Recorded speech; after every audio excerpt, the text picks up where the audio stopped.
The next members of the International Space Station's crew come from 3 different countries, yet they plan to work for a shared goal: getting humankind ready to fly farther from Earth than this station can go. Canadian Space Agency astronaut Chris Hadfield was born in Sarnia, Ontario, and grew up there and on a farm in Milton, near Toronto. The space race had captured his imagination by the time he was 9 and watched Neil Armstrong walk on the moon. And Hadfield thought to himself, "I'm going to grow up to be something. Why not that?" But then when I look around, I'm thinking, I'm a 9-year-old kid and I'm a Canadian. What are my odds? Not very good. But I thought, well, you know, up until yesterday, people couldn't even go and walk on the moon, and now they can, so maybe I can too.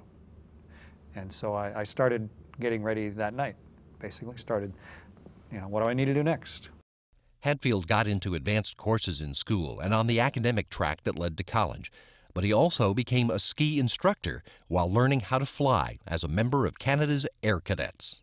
They teach them a bunch of technical things. They teach them self-discipline. They give them levels of responsibility that they might not get otherwise as teenagers.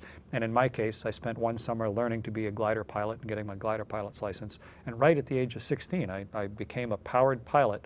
Hadfield joined the Canadian Armed Forces right out of high school and earned a bachelor's in mechanical engineering from the Royal Military College. After jet training, he flew the Canadian version of the F-18 for NORAD, attended the U.S. Air Force Test Pilot School, and served as an exchange officer with the U.S. Navy at the Patuxent River Naval Air Station while earning a master's in aviation systems from the University of Tennessee. Hadfield was selected as an astronaut by the Canadian Space Agency in 1992 and assigned to the Johnson Space Center in Houston. On his first space flight, the 1995 shuttle mission that delivered a docking module to the Mir space station, he became the first Canadian to operate the shuttle's Canadarm on orbit.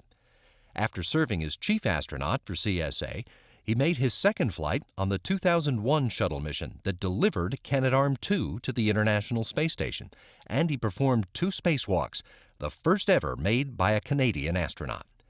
Hadfield served as NASA's Director of Operations in Star City, Russia, retired from the Canadian Air Force as a colonel, and then served in a variety of roles within NASA's astronaut office before getting this assignment to support the research on board the International Space Station.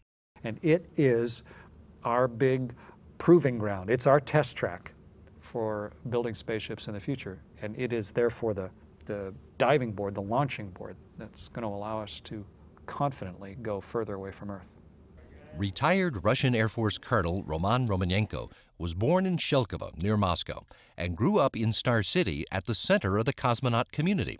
His father, cosmonaut Yuri Romanenko, flew 3 times before his son graduated from high school, so the idea of being a cosmonaut wasn't so romantic to the son.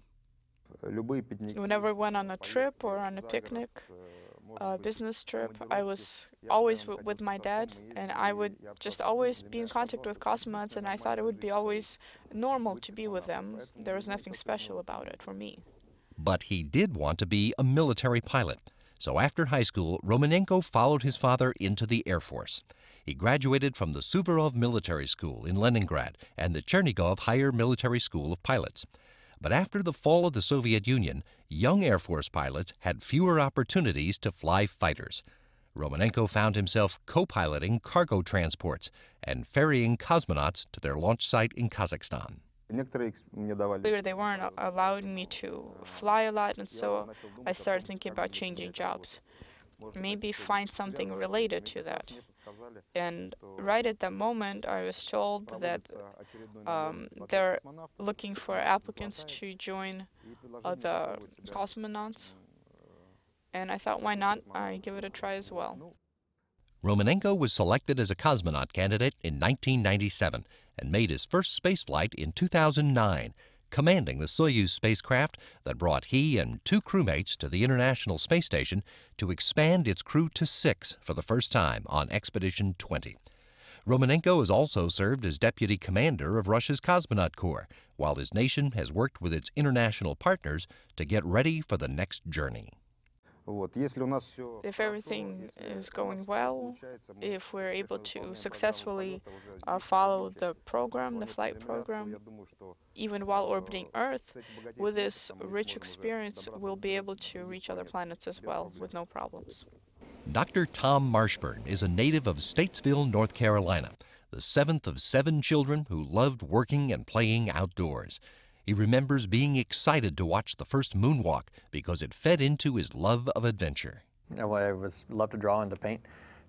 It was in high school that I thought, you know, the space program is interesting to me. It was specifically the space program that got me into a technical field, and I just switched completely. I concentrated on math, science, and fell in love with the physics classes. After high school in Atlanta, he earned his bachelor's in physics from Davidson College and a master's in physics from the University of Virginia. But he also came to understand that his talents might lie more in working with people. I actually came down to the Johnson Space Center and started knocking on doors, asking for a job after I received my master's degree. One of the doctors that worked here said, you ought to get a medical degree because NASA's going to need doctors someday. So I did. Marshburn earned a Doctor of Medicine at Wake Forest, trained as an emergency room physician in Toledo, Ohio, and then worked in an ER in Seattle before being accepted in the first class of NASA's Space Medicine Fellowship Program to train as a flight surgeon. In that role for NASA, Marshburn has worked in the shuttle program, in Star City, Russia for NASA personnel assigned as part of the International Space Station program, and as lead flight surgeon for shuttle and station crews.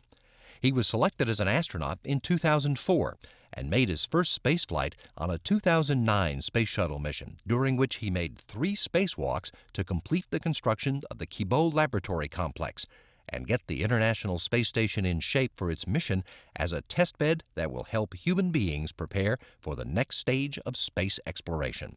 You'd have to build something and then test it out over a long period of time. Well, that's what the space station is. And with the Russian technology, with a lot of technology the international partners have come up with, we're able to find out how we can maintain these things we call people for a long period of time in space.